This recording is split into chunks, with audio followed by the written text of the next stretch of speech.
Le phénomène n'a donc lieu qu'une à deux fois par an. Autant dire que les images que vous allez découvrir sont extrêmement rares. Hier soir, en pleine baie de Fort-de-France, a eu lieu une ponte de coraux, une espèce en voie d'extinction appelée corail étoilé lobé.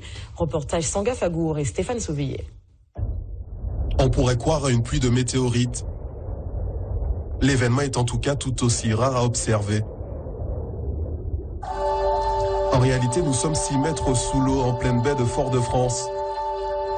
Il faut attendre les dernières lunes d'août et de septembre pour assister au phénomène, une ponte de coraux. Ce qu'on peut voir ici, ce sont les sacs contenant les gamètes, donc les ovocytes et les spermatozoïdes, qui sont émis en fait par les petits polypes qui sont présents sur les colonies coralliennes.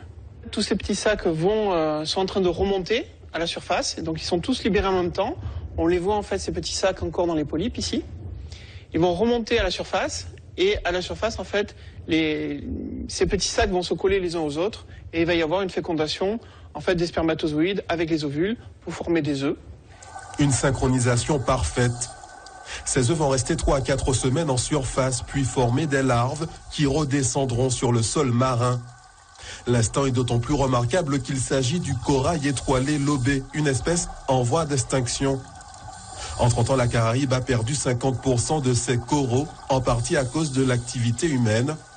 Des récifs parfois considérés à tort comme éteints.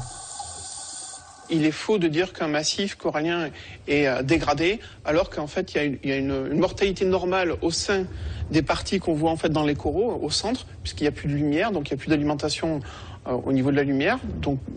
Mais toutes les parties ici que vous voyez sont vivantes.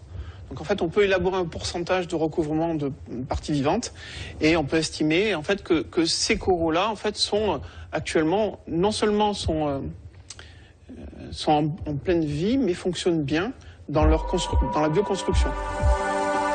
La baie de Fort-de-France abrite 82% de la biodiversité marine martiniquaise. Une richesse aujourd'hui menacée par le projet d'extension du port de Fort-de-France, avec potentiellement 13 hectares de cette vie marine détruite.